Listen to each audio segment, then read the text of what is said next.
turabasuje inshuti zacu aho muherereye hose ku isi.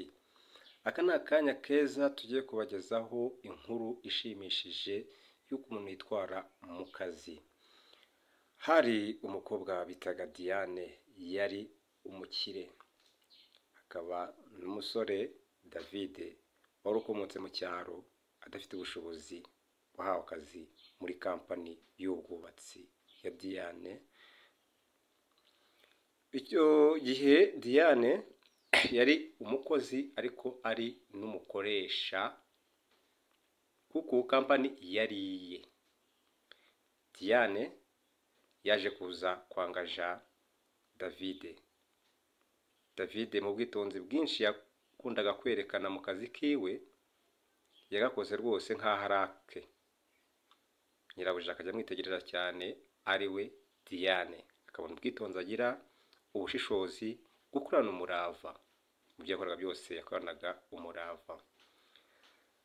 Diane ntabwo yari yakabashije kuba yashaka, yari ategereje uwo azashaka umunyuze ari we yishimiye, atitaye ku bukire, atitaye ku biki byose.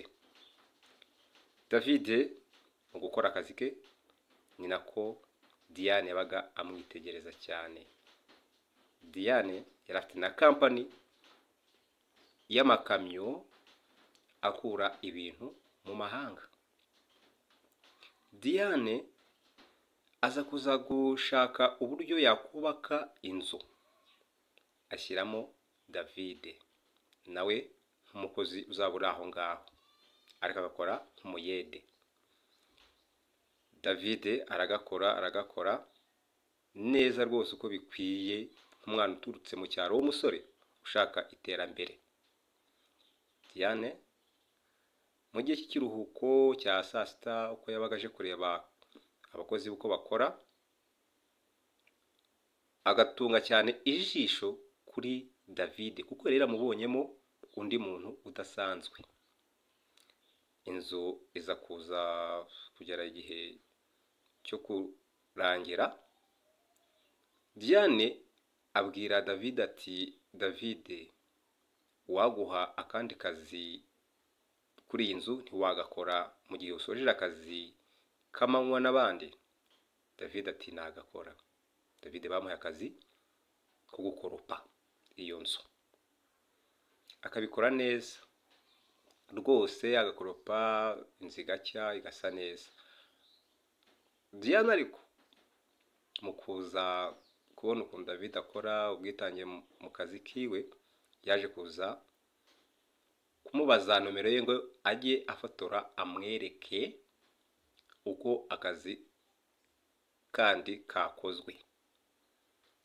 David arabikora, amuha telefone ye iba kuri WhatsApp. Diane agira ngo ajye ahora areba uko David ameze mu kazi yamuhaye. Ariko ubwo ngubwo mu by'ukuri Diane we yari yararangije kumuprovoka, avuga ati umuntu n'uriya. Ikerera namubonye igihe abandi basohokaga mu gihe cya pause, bakajya hanze kwa kundi abafundi batera urwenya bakajya hanze. Ebana ubwo David we icyo yakoraga kwa gusenga kwiwe, yavuye mu cyaro ari umuntu ukijijwe cyane, abandi barasohokaga bajya gutera urwenya, David akajya mu nzu agasenga. Muri uko gusenga niho Diane yamusangaga akamwitegereza akareba mu gihe abandi barimo gutera urwenya. Diane aza kuza kumubonamo wa muntu koko ushobora kumubera umufasha. David nta kintu yari abiziho habe na gato. Diane ariko agenda ahamagara buke buke David amwibarishwaho utuntu dutoya kugira ngo yumve uko avuga aganira, niba nta kindi yamutekerezaho. Ubwo David aza kuza kuba umwe mu banyamahirwe baje kuza kuganira cyane na Diane kandi ari we nyirabuja. Ariko David akaba afite ubwoba akajya agira ati se buriya koko nawe barabyumva.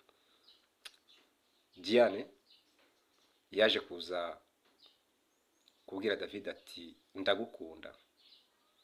David ntabwo yabyemeye neza.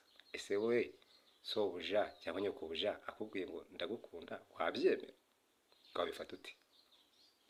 Iri ni ihurizo ryaba kuri buri wese. David birashoboka ko mu kindi cyo tuzabagezaho tuzababwira ingororano yakuye mu kubaha akazi ndetse no gusenga. Ibyo nawe wabyibazaho iyo ngororano yabonye. Iyi kampani bishoboka kuko ishobora kuzaba iya David. Ese wowe nshuti ukurikije akazi ukora ntushobora gukabonamo ingororano? Tubwire muri comment.